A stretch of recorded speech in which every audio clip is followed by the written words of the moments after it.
when Seattle's local values and our policies and our priorities are challenged by unlawful federal actions, we will not hesitate to do everything in our power to defend our people and our rights.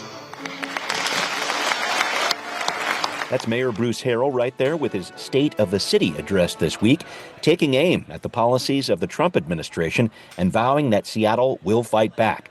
What does that fight look like, and what else is the mayor prioritizing? Plus, what is the city doing when it comes to improving safety on public transit? And why are city employees suing the city of Seattle over an allegation of wage theft? We're looking at these topics and more this week on Seattle News, Views, and Brews, your coffee break political podcast. I'm Brian Callanan. I'm a host on Seattle Channel. The views expressed here are mine, and I'm with my co-host David Croman. David, we are less than a month away from the start of the Major League Baseball season, the Dodgers and Cubs playing in Tokyo on March 18th. Have you figured out any sort of possible news angle, anything at all that would get you on a plane to Japan? There has to be a Seattle news connection. What do you think? Yeah, I don't know. There's probably a sister city there connection or something like that. I could find a way. I think the harder part would be leaving my wife with two tiny children. Yeah, that's a very good point. That's a very good point. I'll keep the dream to myself on that one. David, always great to be with you. Thank you very much. Thanks also to City Grind Espresso, the background noise sponsor for the audio podcast. John, here's to you on the first floor of City Hall. Thanks for your help. Thanks always to our show patrons. Hope you enjoyed the Patrons First content released last week on immigration locally with One America. Good episode there. Hope you can check it out. A big thanks to Greg. Thank you for becoming a patron last week. If you might consider becoming a paid patron, you can get that content first, Greg, and anyone else who wants to jump in here. Paid patrons, we will also answer your questions about local politics on the show. Please drop us a line, patrons. Seattle News, Views, and Brews, spell it all out at gmail.com. And when you support Seattle News, Views, and Brews on Patreon, you even get this stylish decal, all about that merch. A big thanks to Converge Media, too. The video version of the podcast is on Converge Wednesday nights at 7. All right, let's get going. Time for Right Here, Right Now. Okay, David, let's focus on this State of the City first.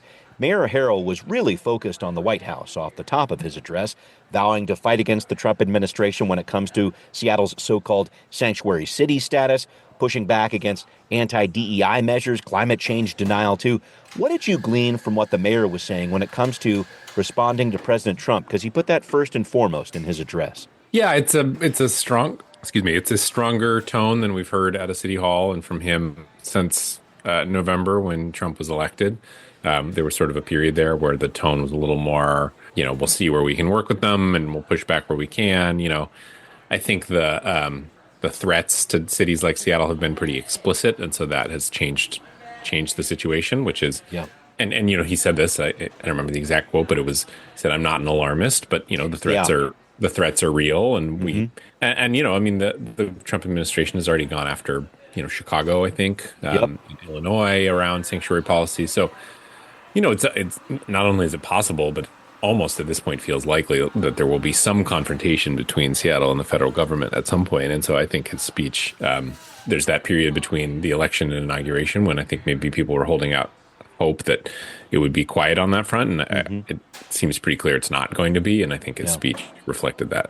I think so, too. And when you talk about what Trump is doing with these different cities that have the so-called sanctuary status, it's withholding funding. And I think the mayor was really trying to put out there, okay, let's look at what this funding actually goes towards. It actually goes towards helping out domestic violence victims. It actually goes towards helping police, local police in some cases, with their investigations. So there's a real, very real impact because of this. And some of this impact is happening to local law enforcement. I think it's this whole idea of local law enforcement not working enough with their compatriots in, or their colleagues, I guess you would say, in ICE, the Immigrations and Customs Enforcement. Yeah, that's right. That would be a little contradictory if the Trump administration goes about cutting sort of law enforcement grants, but that is a space where there's a lot of law enforcement or a lot of federal dollars, which is in law enforcement. I think on the broader scale, the state has a lot more to lose than the city on this. I think the city probably could weather some cuts. It's probably on average about $150 million they're spending federal dollars. A lot of that isn't things that, well, I don't know. Who knows what can't be unilaterally cut or not. Right. At this point, in theory, a lot of those things are not things that could be sort of unilaterally cut. That it should, in theory, again, take an act of Congress to remove some of that stuff. So what you're really looking at is grants, and as we've talked about before, grants are a lot of those are federal or law enforcement and transportation related, and so it's not that it wouldn't be harmful. I think that if you're the state, though, you're probably sweating a little harder than Seattle is. Fair. I did want to talk about other priorities that you might have heard in this speech. Public safety, as always, a big focus with the mayor here. He was talking about gun violence trending down. He was talking about hiring more police officers. He was talking about tripling spending on responding to the fentanyl crisis. I heard him also speak to the need for other cities to step up on the homelessness crisis, working with the King County Regional Homelessness Authority. I'm painting a pretty broad picture there, but was there anything else that stood out to you from what the mayor was saying in his address? Yeah, I mean, well, there's the sort of flashy and the substantive. On the flashy side, his mention of trying to get cars basically off of Pike Place through Pike Place Market, that is interesting to me because that has been sort of the third rail of politics in a lot of ways, is these confrontations with the market over this. I think a lot of people in City Hall and a lot of people in Seattle would like to see cars not go through there, but just been this really challenging thing. And so to see him to kind of wade directly into that and forecast that he's interested in having this fight, because it will be a fight likely, that's interesting. But, he talked too about increasing timelines for approving new housing. Yeah. I think that is an underrated piece of the housing crisis, which is that permitting and design review in particular just take a really long time. Yeah. And as we've talked about, time, you want to strike when the iron's hot, when interest rates are low. And so there are a lot of projects that I think probably never got off the ground when interest rates were really low, and now they're really high and their future is probably uncertain. So you want to be able to move quickly on those if the intention is to build housing, and the city has just not been able to do that. So, interesting to hear him. And he put a number on it. He said, reduced by 50%. Right. And so that's pretty specific. So yeah, that stood out to me too. But then, in addition to some of the stuff you talked about. Yeah, a lot going on there. Again, we're talking about a mayor in his election year. And the part that I couldn't get was when he said, I have a big announcement for you, and he brought out the basketball, and everybody thought he was going to say something about the Sonics. And then he said, just kidding. I'm like, don't be kidding about that. That one, the inscrutable humor of Bruce Harrell, I didn't quite get that move. Yeah, that's not being well received on social media. I thought it was funny. I thought it was the only sort of genuine reaction I think I've seen at any of those in nearly 10 years of covering them. Usually it's sort of staid applause or applause when people think they're supposed to applaud.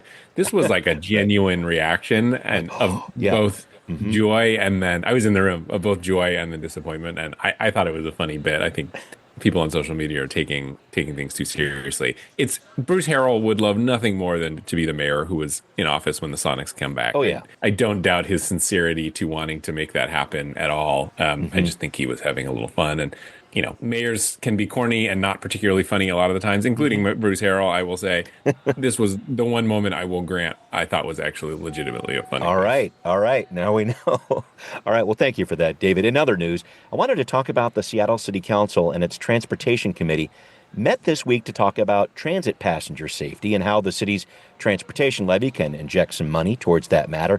We touched on this recently, David, talking about King County Metro putting in new protections for its drivers, but unfortunately, this week we had another shooting on a Metro bus close to SeaTac Airport. 2 people hurt, including a 15-year-old. Police are looking for 3 suspects.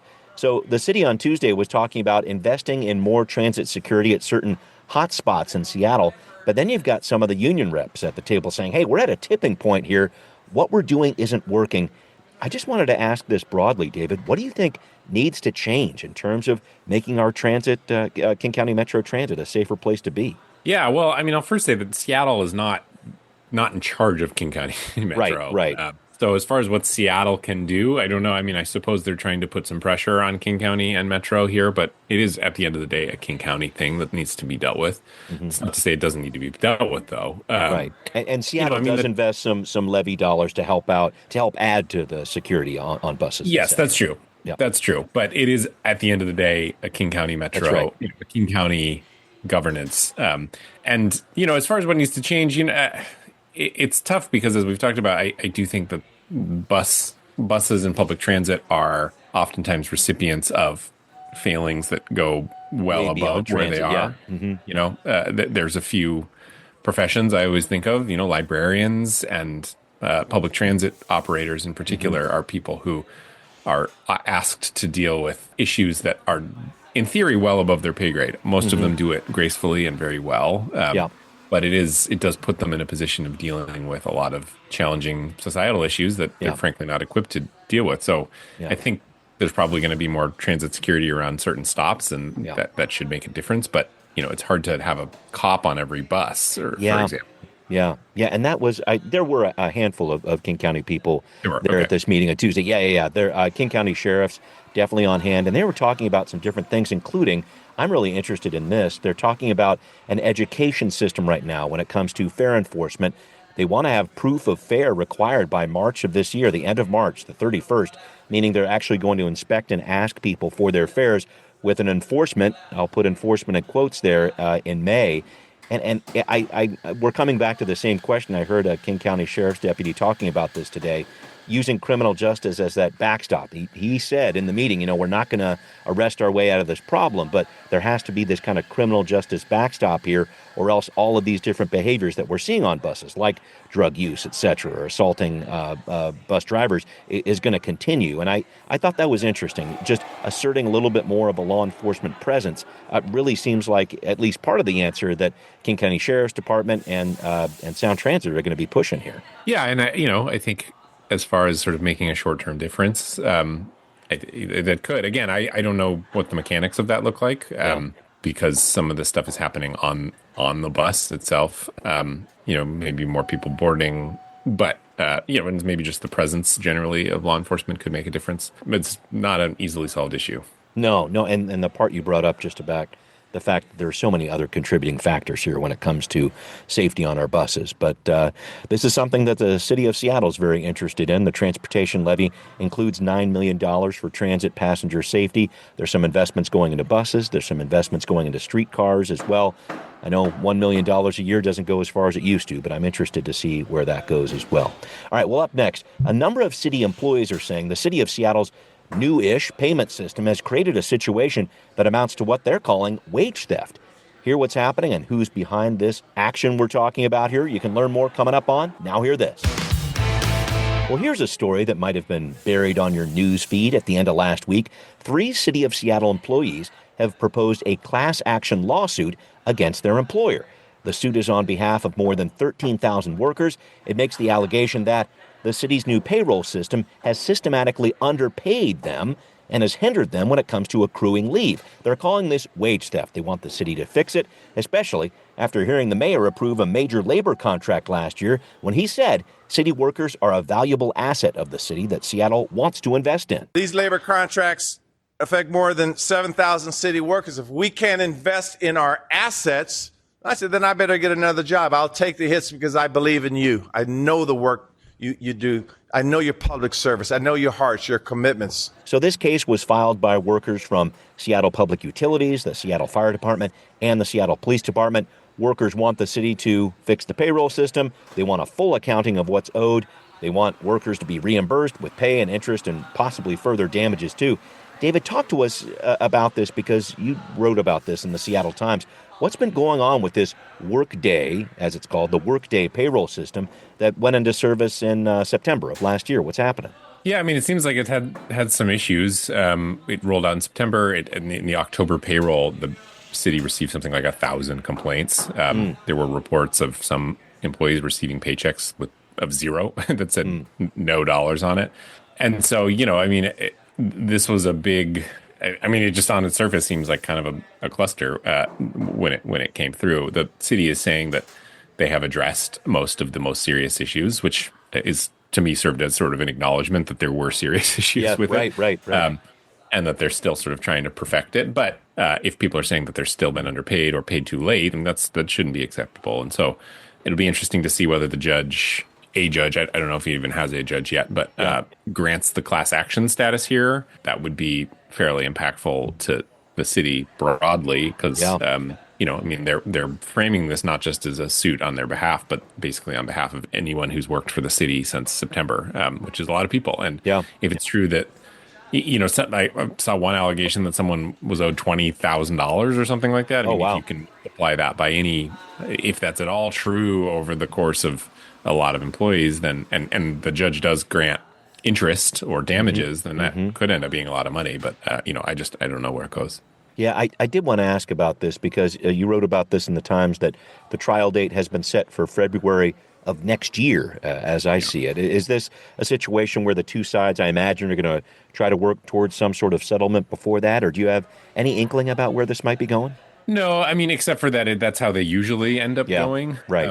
There was a class action. I think it was approved class action, or it was at least proposed around Seattle City Lights metering system and billing payments going kind of haywire. Okay. That was like felt even more complicated and a little more squishy to me in some ways. And the city settled that. I can't remember how much the money was, but they did settle that before it got to trial. And most of these cases are settled mostly because a case like this would be pretty large, and the time and resources to kind of gamble that the city can get out of it. Again, the city doesn't deny that there were issues here at the beginning. They may kind of get it for tat about how much was actually lost, but the fact that it's clear there were issues, election year, you want a case like this hanging over you. I don't know. Right. I'm not a betting man, but if I was, I would put my money on settlement just because that's how these things usually go. Yeah, when you have that much runway, I would imagine the same thing happens.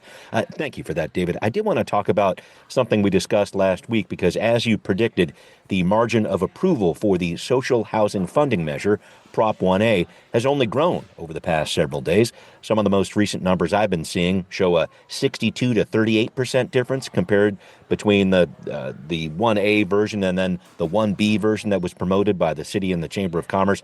You wrote about this, which I thought was very wise from a what's next perspective, and I want to get your take here. From collecting a whole new payroll tax on people making more than $1 million to figuring out what to build with that money, there are a lot of different question marks here. What does happen next? Yeah, it's. I mean, the biggest and in some ways most salient concern from opponents was this is a lot of money. I mean, $50 million is a lot of money, and a year for a new organization that hasn't found its feet yet completely. Yeah, for a brand new organization, they have a CEO, but that's it. They don't have a CFO. They don't have someone on staff just to do tech or whatever it might be. And so the question is, how do you put this to work pretty quickly? That I think Roberto Jimenez, the CEO of the body, is quite qualified. He's from Sacramento. He has managed large portfolios of affordable housing before, but it is a space that is undefined. So the question is, does the housing developer go straight into trying to build stuff? We know how complicated and expensive that can be. On its surface, the thought was they could just, buy some buildings and turn that into social housing pretty quickly. But Jimenez cautioned me that that's also not as easy as it sounds, because a lot of these buildings are in kind of a state of disrepair. If you buy, some of them are probably out of code. You would need to bring them up to code. Right.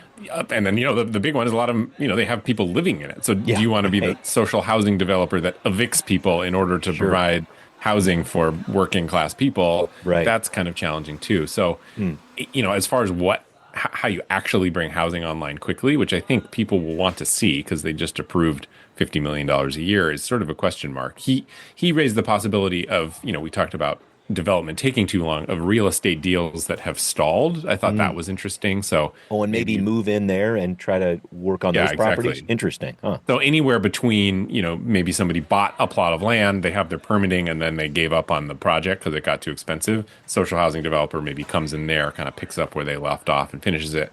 Sort of best case scenario, you have construction already under the way, but something has gone wrong with the project. The social housing developer could bring the money and finish that project.